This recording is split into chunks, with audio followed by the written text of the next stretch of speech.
Welcome to the Marvel Alliance podcast, where we cover anything and everything to do with the Marvel Universe. From the comics, TVA, and movies, we will go from Earth 616 to the Multiverse to the TVA in order to bring the Marvel Universe right to you. I'm the nerd with the mouth, David. And I'm Travis. Alliance Assemble. Symbol. Volume 271. Travis, thank you for joining me, my friend.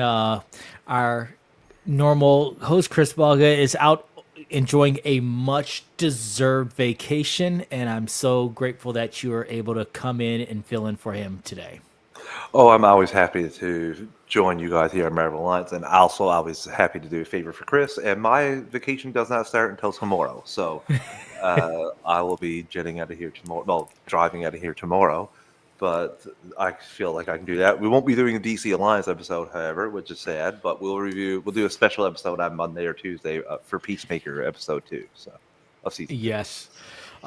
I am so used to Wednesday Marvel drops that I got up this morning, like refreshing HBO Max looking for Peacemaker, and I was like, "Where's episode I had the same 2? thing for the first episode. I was like, why isn't anyone?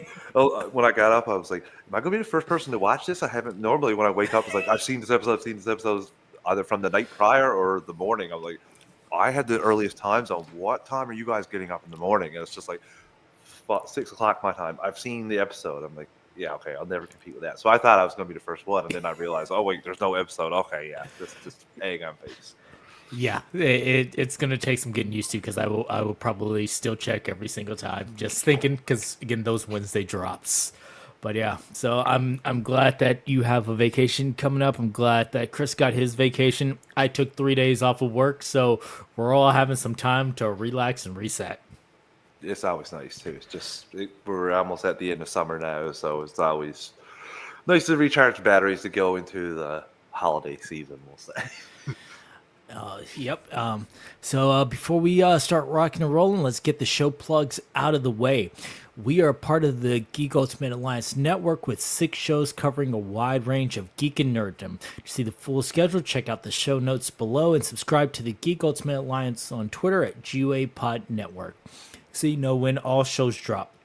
We also have a Patreon, so if you'd like to throw a few shekels our way, we've got 2 tiers. We've got our $1 tier, which is our tip jar's way of saying that you think we're doing a good job. Then there's our $5 tier with ad-free episodes, early access, and Patreon exclusives.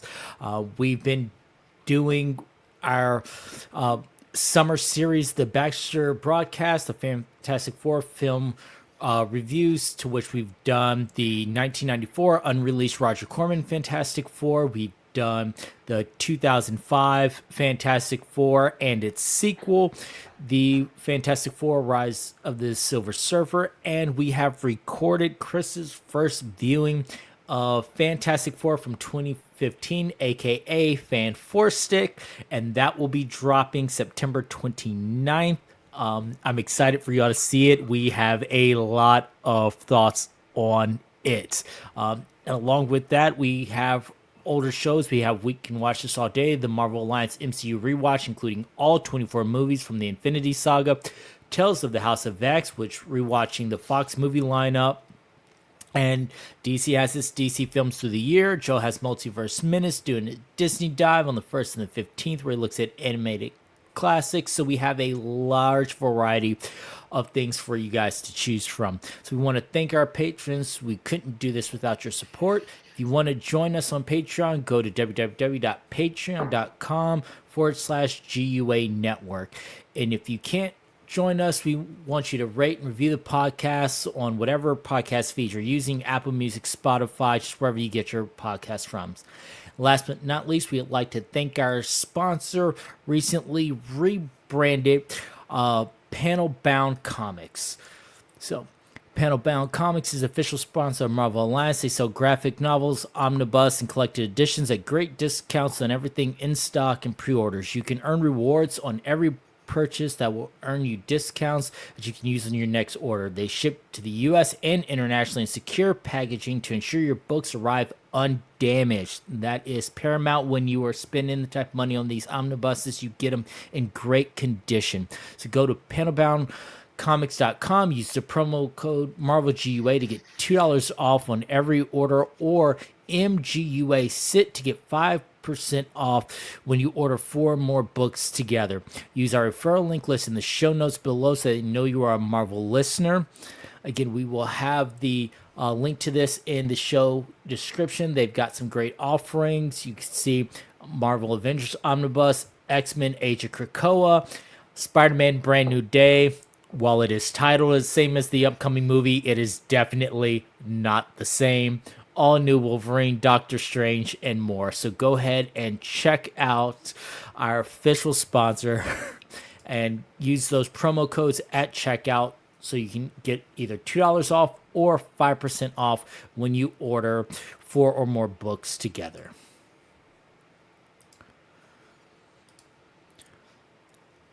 All right, so that out the way, we have had no. It has been a slow news week, but we have had some news. Thankfully, we have had some news, so we didn't have to, completely pivot altogether. So we were able to start out some stuff. So the biggest thing that, in my opinion, I've seen this week is we've gotten some more Spider-Man Brand New Day set news. And from me being a near 40-year-old, this excites me that Jackie Chan has revealed that him and his stunt team are working on Spider-Man Brand New Day. In an interview with a Hong Kong news outlet, he said, "I went to London and visited the set. My Jackie Chan stunt team was busy filming Spider-Man, and I was the action director for the Jackie Chan stunt team." That is fun news for me, because if you've ever seen a Jackie Chan movie, they have some very over-the-top fight scenes and choreography, which makes me think that this movie is going to have a lot of hand-to-hand bouncing around, bouncing through buildings, bouncing through scaffolding, stuff like that, where it leads more towards we're going to get the street-level Spider-Man. You know what? I was thinking about this. I don't know what that means with Jackie Chan. I don't know if it's just a like kind of a just a name thing only, because like the way he directed Shang-Chi, what like the action in that was fantastic. So I don't think he needs anything. And shout out Jackie Chan. The first movie I watched for him was Rumble in the Bronx way back on VHS. If some of our listeners even know what that is. Actually, it's a thing that people get great at that, so they definitely would still know. But yeah, I remember watching that, and it was like he did all his own stunts, and some of the things is just like, how did he not die? So I don't know what character we would see, which that's not going to benefit the Punisher. That's not going to benefit Spider-Man per se. I like, I would be interested. Depending on other characters, that might come into play a bit more. So, but for the main ones that we like, Hulk, Spider-Man, and Punisher of the big heroes. Sorry, Punisher, but I'm going to label you a hero. For 3 of them, I don't know how that would help their action or fight stuff. To be honest with you, well, Spider-Man a little bit, but just depends on what how far you want to go down that right with him.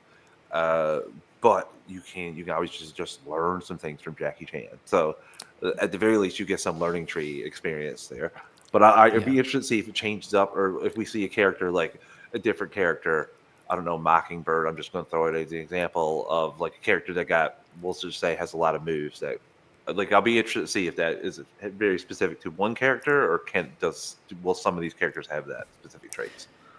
Yeah, I'm interested as well to see which characters this will be used with and used on. I know that there were some set filming that was shown where Spider-Man was doing some fighting, and it looked like he was reacting to some fight moves from a character that will later be implemented either by CGI or some other effects. I'm also wondering with, the news that Elena will be in here, just how grounded we will get with fights. If this is truly taking place with New York again. A lot of the stuff I know of Jackie Chan from the Rush Hour movies, from Rumble in the Bronx, from some of his other stuff, a lot of the scaffolding fights and things like that, I'd be interested to see just, again, how street level we get. I don't expect your average thug and your average person who's robbing someone to be flipping and kicking and things like that. But it would just be it's interesting to see to that degree. Is this gonna have? I have a question for you because I haven't had a chance to listen to Marvel Alliance last. I haven't had a chance to listen to podcasts much in the last month with moving to a new house and then the wildfires, having me almost ready to leave multiple times. So I didn't get to react to you guys seeing the like whole Punisher news. Do you think this is going to make it harder for it to make like be a grounded Spider-Man film? Like I am super jacked because this reminds me of like Spider-Man the animated series, and I know people love the Punisher, but I wouldn't hate if the Punisher morphed into more of the version that we got in Spider-Man the animated series, where he has more outrageous gadgets and uses his van and calls it and has Winston, like all that kind of stuff. I wouldn't hate seeing more of that, but I know people don't. So a lot of people who are faithful to that Netflix show don't want to see that, but I wouldn't hate to see that kind of version of Punisher go around in his If van. they kept the essentials of the Netflix version or and Disney Plus version of the Punisher, and then just kind of took elements of it and brought it more into the Spider-Man universe, I'd be okay with that. So if there are points within the Netflix show where he was driving the van, if he opens up the van and it's all kitted out and there's a computer in there and there's a rack of guns in there and it's giving those little nods, then yes, I can. It's not as gritty as we're used to from John Barenthal's Punisher, but I can do that. If he comes out with this huge rocket launcher to try and take down the Hulk, I can buy that because again, you're trying to take down the Hulk. So I can see you doing more than just pulling out a pistol and or trying to break someone's head over a bar top. Like that would make sense for that. So if he leaned more into that, and if at any point he throws on a headband, I will lose it. You gotta position him like leading into the events of the Spider-Man movie at towards the end, if not at an end credit scene of his own special feature, correct? Like you can't devote too much time, especially if you're going to give him like a War Machine armor or something. You can't devote too much time to explaining that in Spider-Man's movie, like to go Yeah. off, be like how you got loaded up, who recruited you, all this kind of stuff, because they didn't go back to Nick Fury recruiting arm. They didn't like they didn't reshoot that. That they just continued on with that like as part of their universe because he talked about it. Yeah, you interviewed me once and I said I wouldn't join, kind of deal. I'm just really curious how they're going to do this. Like I don't know how you get all that explanation. Especially you got to get the Hulk stuff too, where I assume he's just mad that there's more Hulks out there now and there's like Red Hulk shit. Like you know what I mean? It's easier to get his stuff. So, but Yeah. And according to Daniel RPK, Punisher reportedly has the biggest role in Spider-Man compared to the other heroes. He states that it's much larger compared to both Hulk and Yelena. So, with that being said, yeah, if we get a lot of more interactions between them, seeing where we go, not only with Punisher, and hopefully we get some callbacks to Punisher mentioning, that he knows about Spider-Man through his association with Daredevil, Matt Murdock, and things like that. Like, give us all of the Daredevil lore we gotta can. show up at some point, don't he? In this film, like there's no like you're obviously keeping it hidden. You did a good job of hiding some stuff in the last Spider-Man film, so I wouldn't be shocked to see Daredevil and confirm one of my fact or fictions of the past. Yes, I'm really believing that within either Doomsday or Secret Wars we will get Daredevil for sure. I do think that this would be a good time to either bring back Matt Murdock or even have that quick association of them to continue that world building, remind us that they all know each other, that they're all working within each other. Because again, the more Daredevil, the more Charlie Cox, the more John Bernthal's Punisher, the better. And then you put it in such a huge vehicle that is Spider-Man. I know there are people who saw the last Spider-Man movie, and when the "I'm a really good lawyer" scene came, there are people like, okay, who's that? And then going back and figuring out things about Daredevil and rewatching Daredevil, all because this scene and this character was introduced to the MCU proper. So if we get more of that, I'm all for it, because that is definitely having, out of all the surprises, as much as I loved Toby and Andrew being in it, it was great watching them work together. The biggest moment that I popped for was the showing up of Daredevil in the kitchen. Really? Yes, I, I I, my sorry. biggest jumping moments were Daredevil in the kitchen and then the saving of MJ. Those are the two moments that had me just literally jumping out of my seat. Oh, I popped for the Spider-Man. Everybody, the Spider-Man, both in my theater did, and yeah, it like I, I don't know. I would be interested to see if they go that route. To be honest with you, uh, Yeah, we'll see. We'll see. yeah. So I want to see more of the Punisher, and I'm excited that he is going to have a larger role. I'm excited that this doesn't seem like it's going to be a quick cameo. And again, if we get some more hand to hand fights with the Punisher, either the Punisher fighting with Spider Man at one point, we've heard rumors that they're going to be teaming up against the Hulk, or just Punisher just taking out some bad guys, just going raw, having Frank do the whole gritty yell before just going to town and throwing hands with some people would be just fun.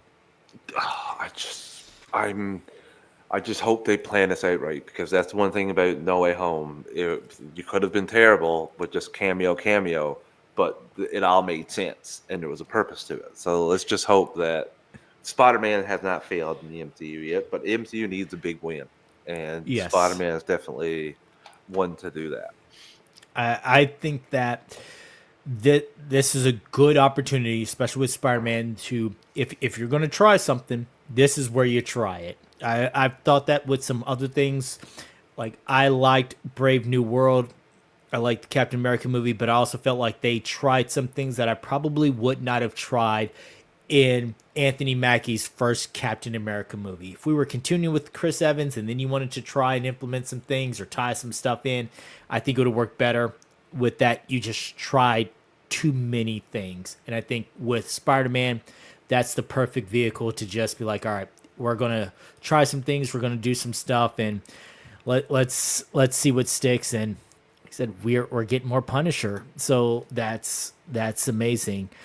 Other news with Spider-Man: Brand New Day is Sadie Sink from Stranger Things. Her character again still not named.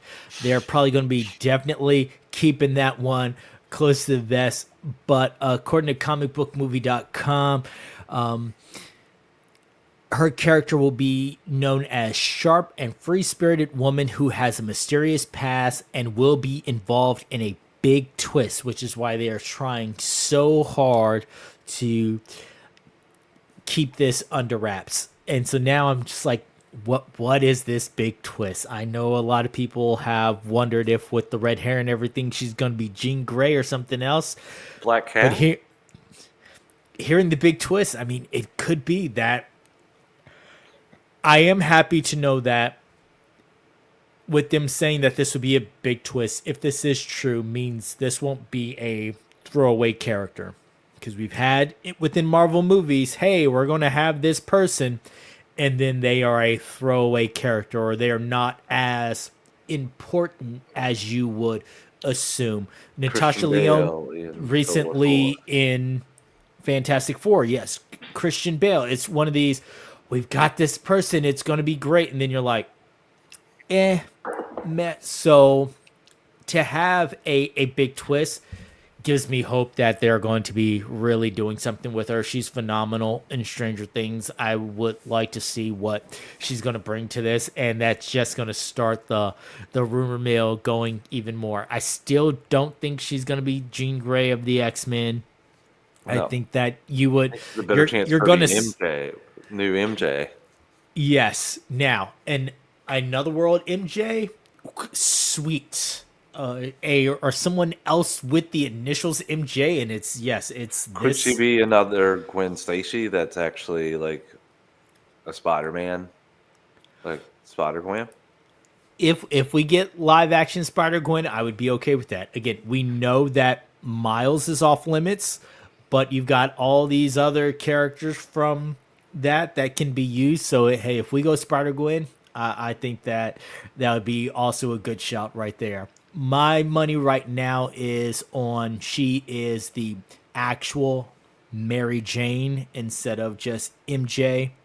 So we'll see. Again, A lot of news is coming out. I think this is the perfect time because I have a feeling that once this next set of tapings is done, Spider-Man Brand New Day is really going to slow down on the news that they let out because after that, they're really going to start wanting to keep things close to the vest up until they're ready to make their own announcement. So I think What's the this is. next Marvel project, including shows? Let's see. Is it Wonder Man? I know Wonder Man is going to be having a feature coming up soon. Let's see where we at with the MC right now. I know Vision Quest was finished at one point, wasn't it? So yeah, Let's see what is next. Eyes of Wakanda came out. Marvel Zombies is out on October Yes, 3rd. Marvel Zombies would be the next animated. Wonder Man on December of 2025. Spider Noir, I'm not sure when that's coming out, but that's Yeah, not it. Vision Quest should be 2026. Another season of Your Friendly Neighborhood Spider-Man and Daredevil are all 2026 for sure. Okay, so I'm excited for that. All right. So let's take our first ad break before going into the next set of news. And listeners, remember, we don't control what ads are going to be played. Some of them can be kind of loud. So this is your time to turn down that volume before it comes in 3, 2, 1.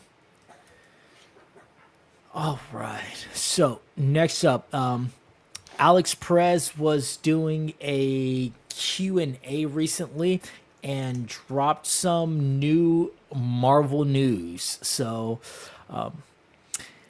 there was a lot. He does this from time to time where him or his team will get on and talk about various things throughout Marvel, stuff like that. And so this time, there was with Cosmic Circus had posted kind of a transcript of this Q&A that he has where he was asked a bunch of questions, including what he thinks happened with the Eternals and why it wasn't as successful, to which his answer was that he stated that Marvel's excess output is what he believes hurt their numbers.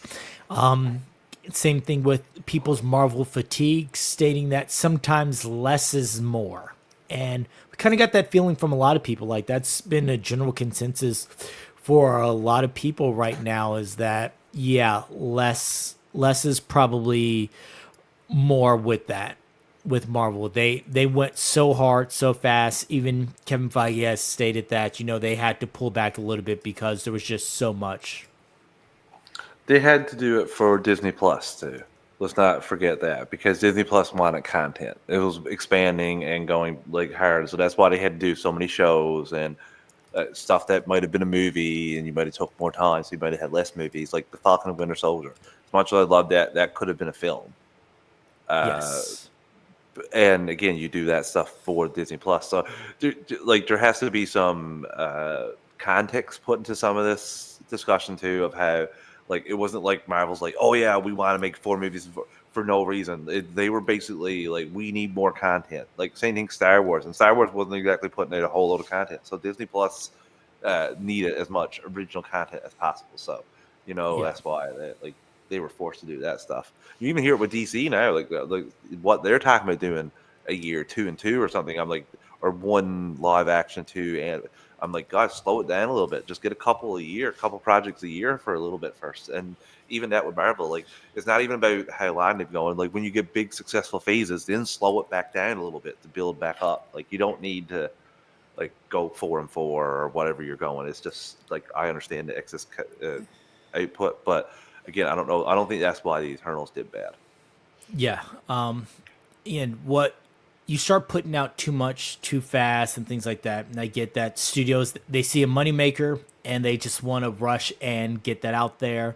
That's all well and good. But if you put out too much, sometimes people don't have an opportunity to consume all of this at one time. You're dropping massive and it's hard to keep up, and then you lose something, and then what do you do after that? Can I just say they put out 5 films in 2021, and I'm talking about from July of 2021 onward. So Eternals was smack right in the middle, and after Eternals was No Way Home, and okay, they must have the date right for Multiverse of Madness. They have to, yeah, it has to be 2022. Okay, yeah, so 4 in 2021, and that's insane when you think about it. And put Eternals between two really, really good movies, I can see why it did. A little bit. So yeah, excess output. I'll allow that. I was shocked to see that 4 films. So like what films those were, and when you have Spider-Man with No Way Home with Yeah. all the press that was, you can understand why Eternals didn't do it as good. Yeah, just overall, if you look at it, Phase 3 was between May 6th, 2016 and July 2nd, 2019. That's just over 3 years. That's 11 films. Hmm. 11. Like, that is a lot of consumption of films. And then once you started with Phase 4, yeah, between July 9th, 2021 and November 11th, 2022, that is less than a year and a half. And you had one, two, three, four, five, six, 7 films that you had to consume and keep up with and do your homework on. That's a lot. And yeah, Eternals was smack dab in the middle of that, and it was 2 months after Shang-Chi and a month before Spider-Man No Way Home. Like, you may not have the time to go out and consume all this, and if you're having to choose what you're doing with your time, that may be one of those ones where it's like, you know what, Spider-Man's coming up, I'd rather just wait for that. Yeah, and I watched the other one on Disney Plus, so Yeah. that's what happens sometimes. And in the age of Disney Plus, I know there are a lot of people who are like, I'll just wait till it comes on streaming. I Yeah. don't feel like going to the movies. I don't have the time, the energy. So yeah, I'm not going to be doing that. He was asked if they are getting more projects for Global Heroes. A user said that they're really tired of seeing the U.S. all the time, and there's a huge amount of foreign characters to be introduced and explored. To which Alex responds and says, Shang-Chi 2 and Black Panther 3 are alive and well in development, as well as Strange Academy. So that's confirmation. We're still working on Shang-Chi 2. We're got another edition of Black Panther coming out. These will most likely take place after the events of Secret War, so it'll be interesting to see the fallout of that and where we go from there. I know as much as I enjoyed Black Panther 2, it did get some mixed reception. Same thing with Shang-Chi. Don't know how much of that has to play with the fact that those were, as some people put it, they're diversity movies, but I do think both of those movies were great in their own right. So I'm I'm like shaking my excited. head, being like, I can't remember people saying it was bad. I love both of those films. Like, Yeah, oh, no, whatever. I loved them. Everyone in our circle who enjoys good comic book movies loves them. It's the casuals who are like, oh, these are your diversity movies and things like Oh that. yeah, And you know what? To me, there's also nothing wrong with a quote unquote diversity movie. If you can make a great movie using these characters and things like this, go for it. Have that representation, bring in that audience. Because Shang-Chi, with all the lore that they use and the visuals that they use, was just absolutely amazing. Those choreographed fight scenes were incredible. E- it was one of the better action films in the MCU, right up there with like Winter Soldier for hand yes, hand combat. yes, so those fight scenes were just absolutely amazing. The way that they poured into the culture was absolutely amazing. Same thing with Black Panther 2, just having the various things they built this whole culture for Atlantis. Let's Just not kind of, forget about Black Panther 1 too, because that gave them the finally gave them the open the eyes. We can do this a little bit at the very least. Like it's yeah. successful. Like let's give it to somebody and get out of their way. And I will still say that Black Panther 1 has the best grounded villain in the MCU. Yes, Thanos is great, but if you're going for a grounded villain, it Black Panther is it, Killmonger is it. Killmonger is somebody that you're like, I see your motives, I believe your motives, and there are some points where I wonder, huh, you kind of have a point. So I will give. I can't even remember his name now. From the first Iron Man film. I can't remember his name now. Obadiah Stane. Oh, but yeah, because even though it was Greasy trying to get the company, Stark was basically terrible shit show. Pardon my French. For like years, he got it together after he went like over and had the big accident that was set up to happen. But like the other guy wanted to run the company profitable, like for the shareholders. He went about it the wrong way, and then he like building the thing and just evil. I just thought he was really good. He was one of those ones that it was, and he wasn't really good with the suit either. So that was a little bit more realistic, like how he laughed. Like it wasn't, you know what I Yeah, mean? Like he just couldn't shoot threw with together a suit, and so yeah, it's going to be clunky. You're not going to know how to use it right I out the bat. appreciated that. Like I didn't think that was ridiculous. I'm glad sometimes when that stuff happens. So yeah. Yeah. Some other notables is when asked what projects he's most looking forward to, he responded with Brand New Day, Doomsday, and Secret Wars as announced, and the non-announced is Judgment Day, which for those comic book fans, Judgment Day is a storyline involving the Avengers, the X-Men, and the Eternals, where the Eternals fight against Krakoa, believing that they need to be purged. It's this whole huge event involving all three kind of fighting each other. I don't know if we're ever going to get that on the big screen, especially considering how the Eternals Take have kind of fallen off. But man, grain of salt, because anything other than take everything that they talk about with the MCU with a grain of salt, other than news about Brand New Day, Doomsday, or Secret Wars, because those are the three. If something happens with those three and they're not successful, you might get a major pivot. So a lot of the stuff that they're talking about now might not actually happen. So yeah. those three need to be really, really, really good, and I assume they'll continue on with the course they have. But if they're not great, like if they're not what they're expecting, I could see the hard pivot where they even reset. Yeah, for something like Judgment Day, you have to have a lot of world building to happen beforehand. We haven't formally introduced the X-Men yet, so you have to There's build no that up. Avengers team at the moment currently. Yes, you're going to have to pick if you're using the new Avengers or the Avengers with a Z, Will last which a long time with Jers unless Bob comes in. If Bob's included in the group, I might think about it, but if not, I'm sorry. I don't think Thanos or the Beyonder or any of the cosmic threats are going to be like, oh no. yeah, and What do we haven't heard from the Eternals since their movie, other than a couple of mentions about someone in a sea or finding out that that could be the key to adamantium. Other than that, we haven't really had anything with the Eternals. So yeah, there's a lot of world building that goes into Judgment Day. As far as I'm concerned, to me, when he says non-announced Judgment Day, to me that is the words Judgment Day are written on a post-it note that is on someone's whiteboard somewhere as a think- possible vehicle of where they could go, but nothing set in stone. You think Kevin Feige like smacked him in the back of his head when he got back to the office, being like, "What are you doing, guy? Like, come on, see those three Don't- things? Remember those three things that you just said? Those three titles? Stick to those. Stick to those." He gets back to the office, and then all of a sudden the phone rings, and it's someone saying, "Yeah, Kevin would like to see you." And you, at that moment, you know, oh, I Comes messed into the up. office, is tearing up the Judgment Day comic right in front of him. Like, what are you thinking? It's like, you know what? Oh. Now, not happening. No, sorry, you played it. We're going with something else now. Yep. And then finally, when asked if the Skrulls will play a role in the next saga, he simply said yes. Which, my dear Lord, please, no more Secret Invasion. I get that the Skrulls are still around, but if you come with something to the degree of Secret Invasion, I don't know how they would recover from that.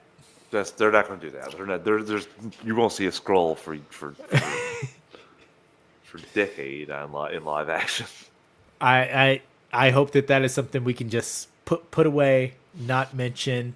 I mean, you can mention Unless the whole. you do it right, like with all the heroes and want to redeem yourself by actually bringing in all the heroes and have it as that kind of thing. But I don't think you're going to do that. So Yeah, this may be a situation where you get reminded of the scroll incident by a couple of people here and there, but other than that, I don't think we're going to get actual full on the scrolls and everything else from there. Like that is too big of a risk, especially how Secret Invasion went down. Yeah. All right.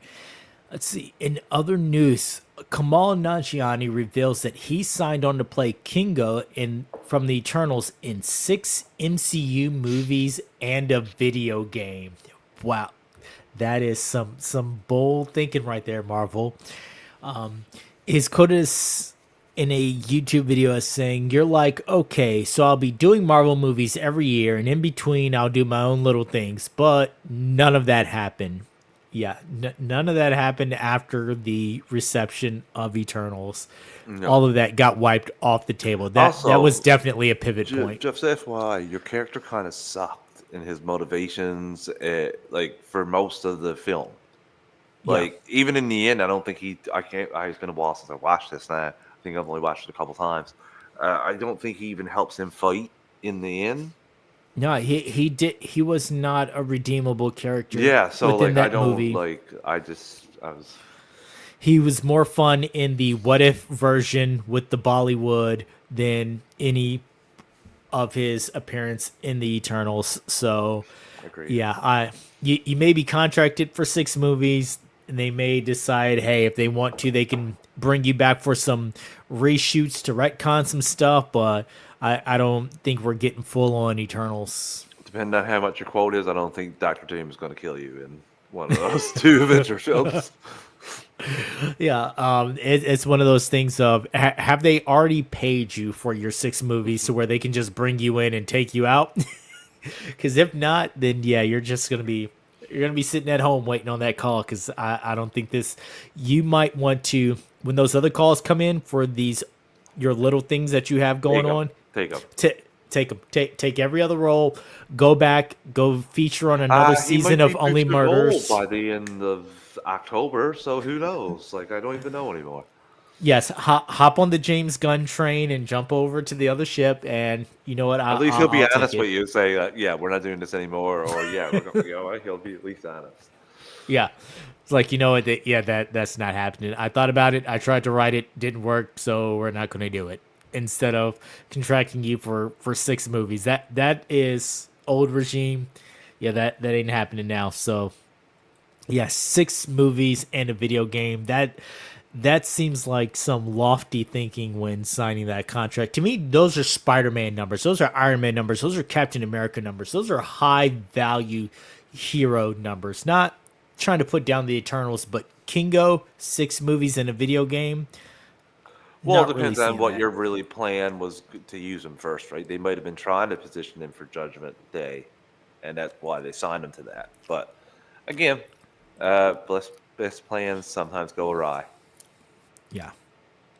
So won't be seeing that 6 movies anytime soon, but it is what it is. And finally, in our little bit of news bit, Ray Winstone, who played the main antagonist from Black Widow, talked about some reshoots that he had with the Marvel franchise. So he was at the Sarajevo Film Festival to receive an honorary Heart of Sarajevo award for exceptional contributions in art and cinema. And he started talking about changes to the industry and how it's become a business, stating that it's all about selling tickets. He said, we see that what's happening in Hollywood with Marvel and all that kind of stuff. There's room for it. It's fun, but it takes away from getting cultural films made which is best for actors and are really good acting parts. It's getting more and more difficult to do that. You're not on social media now. They may not even consider you for a movie because they want a fan base to come with that. It then goes on to recall his experience shooting 2021's Black Widow in which he played the villain Dracoff. He goes, I worked with this amazing director, Kate Shortland, and we worked on what my character was going to be. He was like a pedophile running around all these girls, and they'd become Black Widows. We used to get applauded on set. It was probably the best thing I've done in a really long time, he said of the early shooting experience. Then I come home after finishing the job, and I get a call saying we need to do some reshoots. I say, how many scenes? Kate says, all of them. So I said, should we recast the role? But I was contracted, so I had to do it. I go back, they do my hair all nice, they put me in a suit, and I couldn't do it. I had already done it. I thought, I'm not doing it now, I've done it, that's just how it's going to be. That's rejection, you know. There's nothing worse than doing something, leaving it on the floor, and then being told it's not right. So this is an interesting piece of information that Dracoff was meant to be a pedophile. And while that works in comics and other mediums, I can definitely see, especially since this was going to Disney Plus and things like that, they had the whole big dual release. I could definitely see them switching gears and not going the pedophile route. That's a little much in my opinion for the House of Mouse.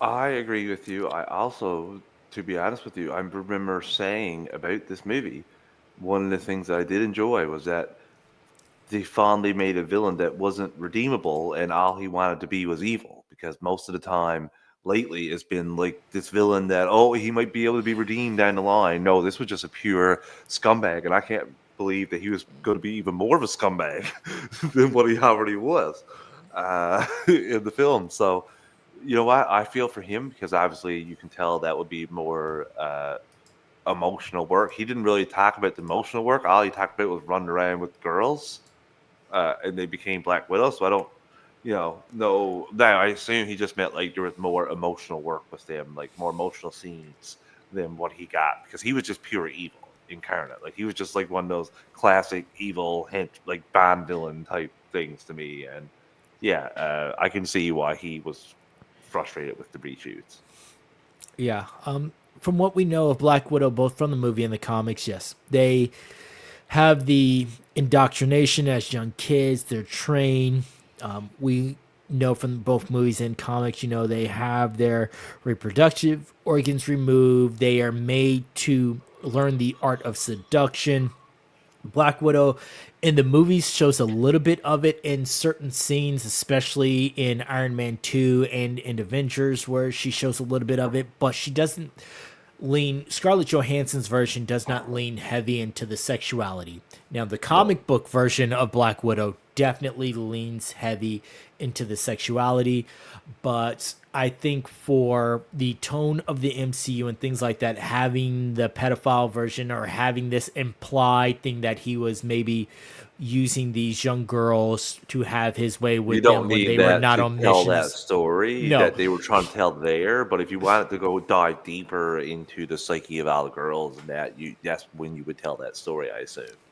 Yes, you can This was more of mention. a send off to Scarlett Johansson for all the years she played the character, and it's a little unfortunate that her character was dead in the main timeline in the present day in that film, like for that film. But still, I thought she did a great job, and I really enjoyed the ending for her character. It made me sad, to be honest with you, when I saw the end of the film, and it was like, oh no, I know where you're going now. You're going to your death. Womp womp. Yeah. And if it's a situation where, like, in his death or in the scenes with him, they mention, hey, I know what you did with the girls and things like that, then okay. Like, I can get that implied things, but I don't need to see him being creepy around the young girls. I think that's just a little bit He was much plenty for the. creepy for this film. Yeah. Yeah, that's a little bit much for the tone of the MC, for the tone of that movie. I don't need you playing with the girl's hair or inappropriate touching. Just, yeah, so I can understand. While, again, I'm not an actor, so I don't know what it's like to pour your heart into a scene, into a job and things like that, and then have it all come back and say, hey, we're switching gears. But I also think that where that movie went, where the MCU as a whole went, it's probably the best bet that they did not go the pedophile route. Agreed. All right. So we are going to take our next ad break before getting into our Factor Fiction. Second here. So again, listeners, don't control the sound. Break is coming in 3, 2, 1. All right. So, no feedback or questions this week again with most of the network being on vacation and things like that. I will put it on us. Forgot to send out the call. My bad. I will make sure that goes out in a timely manner next time. Again, it's been just so busy for everyone, but we still wanted to have a show because again, we do this for you listeners. But we do have our Factor Fiction. That ain't changing. And we put them out there.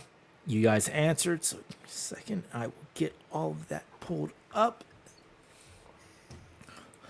And then after that, our good friend Mr. Hines, I know that you will have some incredible Factor Fictions for us. Incredible, this week. I'm not sure, but we'll we'll go. I had to put in 4 because I'm afraid one of them might be one I put in the past. So if Chris fact checks me, I'll have a 4th one there to slide in. I have had moments where I've had to go back and double check that. All right, did I say this before? I went through my notes, past notes, to see if I used this, and I couldn't find it. But again, you never know. So, all right. So last week's Factor Fiction number 1. Frank Castle will call Spider-Man a minimum of 3 names other than Spider-Man in Spider-Man Brand New Day. 67% said fact, 33% said fiction. What say you, sir? I'll say fact. Yeah, it's gotta happen. And again, it's the Punisher. It's gotta happen. Factor Fiction number 2. Deadpool will reference the Thor crying scene during either Avengers Doomsday or Avengers Secret Wars. 91% say fact, 9% say fiction. I would say fact on that one. Yep.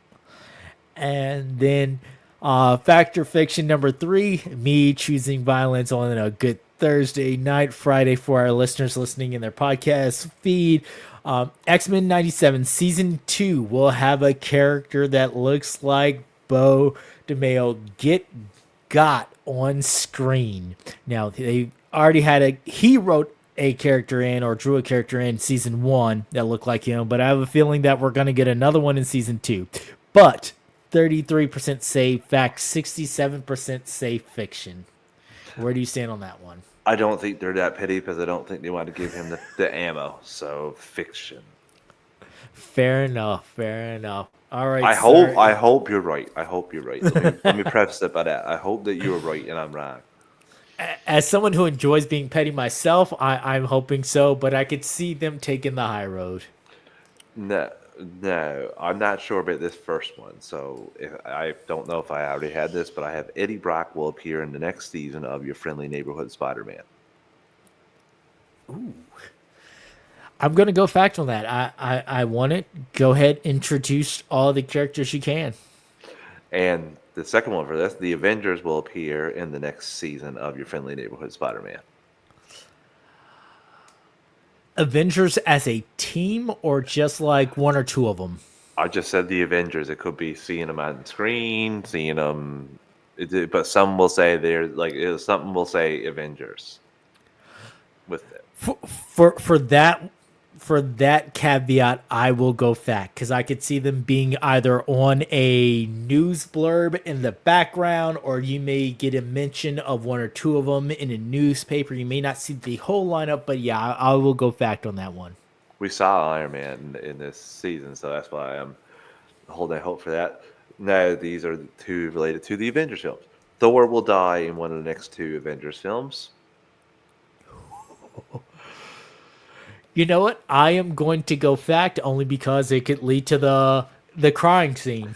And War Machine will die in one of the next 2 Avengers films. Want to give people options. Some people gotta not survive. I don't know how much longer Don Cheadle wants to be Rhodey. So, you know what? For the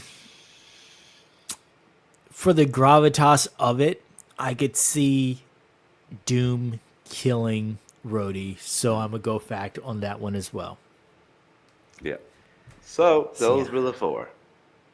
Yeah, those are actually good ones, and now especially those last two, those are scenes that I want to see within there. So, listeners, we will get these posted on Sunday. So make your voices heard. Go ahead and vote on those, and we will check in next week to see what the final results are. But yeah, those are some great picks. Thanks. We are going to be taking a break from Comic Book Club for the next couple of weeks. Again, with Chris being out and we're the state of Marvel right now, we are going to take some time. We're going to decide on what we're doing next. We may even put some things out, so pay attention to the socials. We may put a vote out to you guys, the listeners, to decide what we go with next. We've got some ideas that we floated around between us, but yeah, it may be a situation where listeners, you guys get to decide what we're going to do next. So Listeners, this is an impassionate plea here.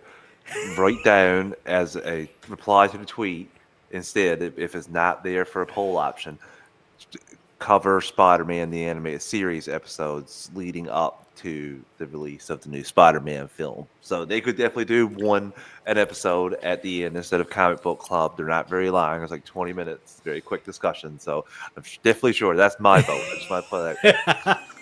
As a person who covers animation on the network, I did that show way back when the first show we covered. So I would love to hear you guys talk about it.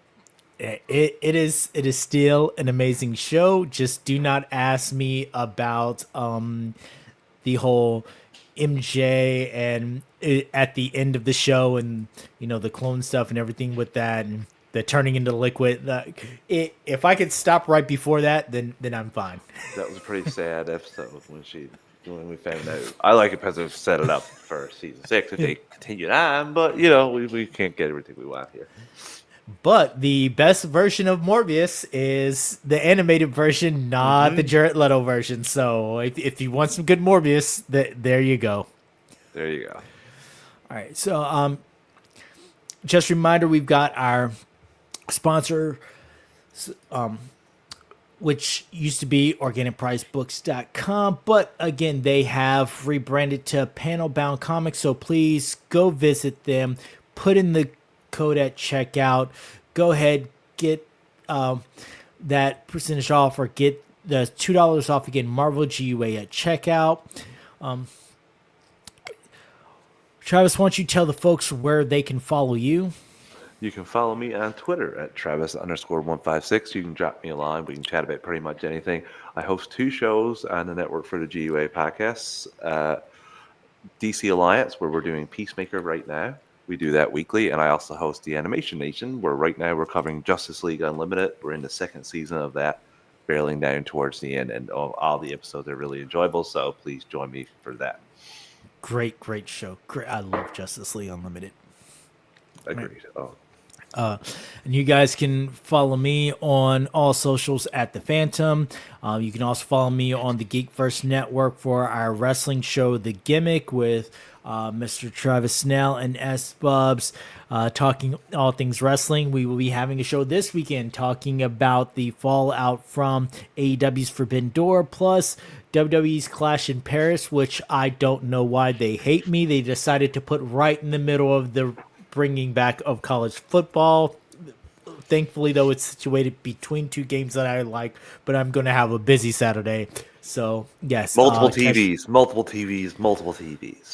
Oh, I told somebody that I might be going into my kids' room, because in my kids' room, they have a computer set up with 2 monitors, and then their actual nice. TV is above that. So in my office, I only have the 2 monitors and then my iPad, but I may go into their room and be watching football, so I can put ESPN on one, ABC on another, and then I have my computer over there. So that sounds we shall a great see. Day. Yep. You can you can follow the show at Marvel A Podcast on Twitter. You can email the show at marvelalliancepodcast@gmail.com. You can follow the Geek Ultimate Alliance Network on Twitter at GUA Pod Network. Feel free to tweet or email if you want to provide feedback, ask questions. DMs are open. We love having questions, love having feedback. Again, rate, review on your podcaster of choice, whether it be Apple Podcasts or wherever you get your podcasts from. Thanks for listening. And as Stan the Man would say, Excelsior, true believers. All right, post-credit discussions.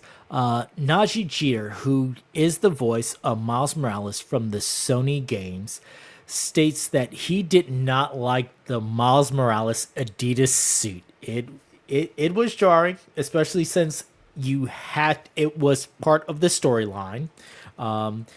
He says that he believes that Sony made it happen, and he's pretty sure that Miles will go back to his original suit in future games.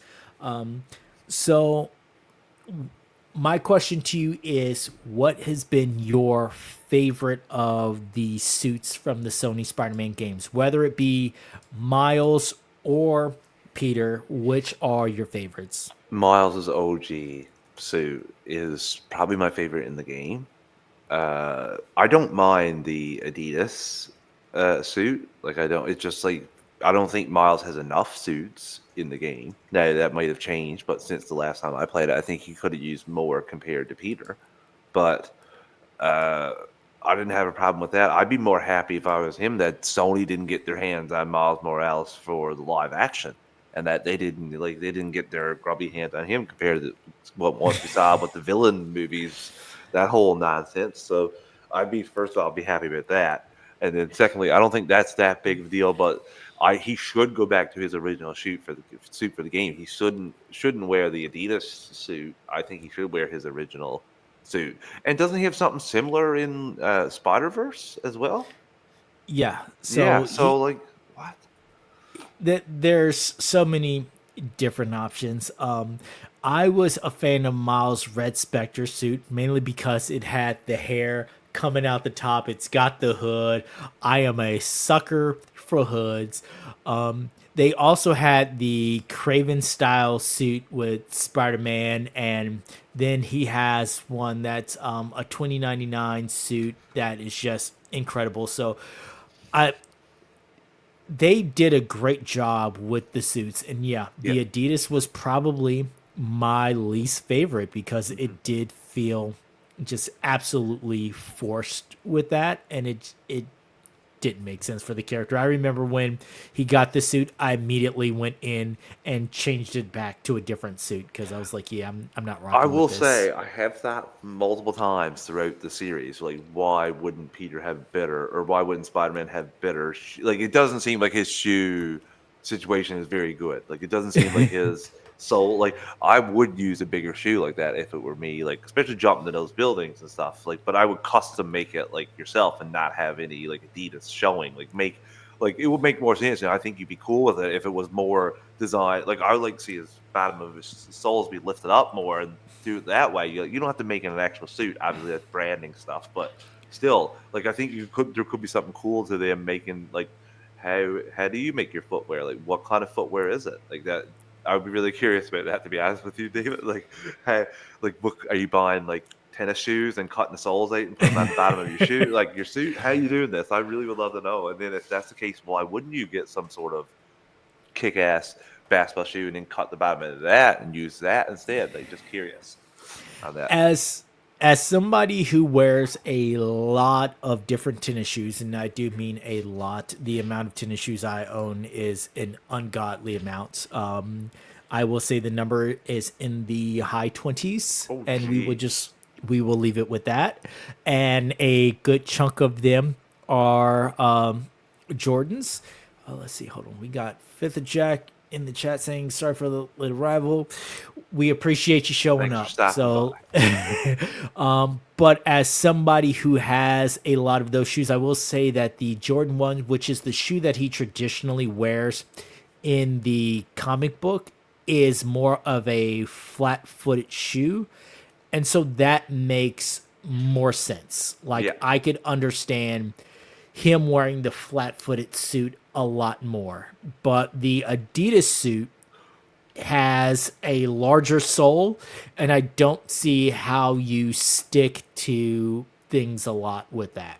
And that's a perfectly like legitimate criticism for that. And that's why I said like at least if you're gonna make it like blend into the suit so that you don't have those kind of questions, but you're gonna have those kind of questions when you go to the Adidas suit. So You're Yeah. just kind of damned if you do, damned if you don't. But at the very end, like we talked about at the beginning, he needed more suits anyway. So it's like it's the crappy one, but I still don't take it out because just don't use it. Like if you don't want it, I think he deserved more. I don't think he had nearly as many suits as Spider Man. No, let's see, I'm looking Or at well, it right Peter. I'm just gonna now. call him. I call him Spider Man, but both of them are Spider Man, so that's what they are in the film too. So Now, I technically, forgot about this till just now. They did have the best there is suit that was Wolverine, basically with the mask and things like that. And then they had the Black Panther version of the suit, like those. Those I did enjoy, but yeah, everything other than that Adidas suit, or as they called it, the evolved suit, was just it was not good at all. Not it good was at just all. And reaching. yes, and I'm very glad that they didn't give Peter his own version of the Adidas suit Oh just God! Oh God! just No, to we get don't need.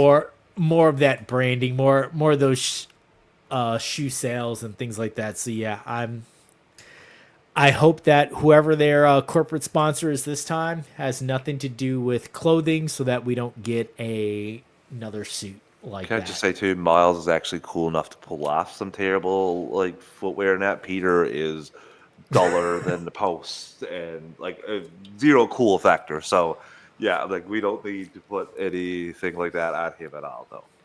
Now, I will say this, not in a video game, but in a comic or TV Oh show, yeah, I would love to see Peter on there only because you know the quips that he would have, bringing attention to his shoes while he's trying to fight, and his like why villains would you getting wear these? mad These aren't comfy at all. Like, yeah, definitely for sure.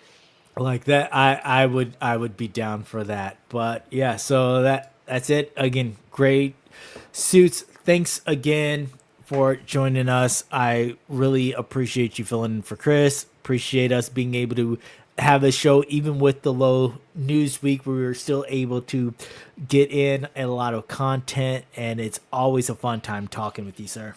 Oh, I always have a fun time talking with you, David. Thanks for having me. And as we say in DC Alliance, this was a pretty solid episode, over an hour. So you managed to find a nice bit of news. And again, I did have some questions for you about the Spider-Man, Wolverine, Punisher of it. No, Spider-Man, Hulk, uh, Punisher of it all. And that was I'm still curious how that plays out. So I guess maybe we'll get more news to that going forward. Yeah, I'm excited to see where they go with that. Again, that is such a comic book trifecta of people, and not Oh my something that you gosh. would think about when it comes to a movie. So yes, I will, I would take the straight up comic book feel of that all day, every day. Same. All right, well, thank you, sir. Thank you, listeners, and we will see you all next week. Bye, everyone. Bye.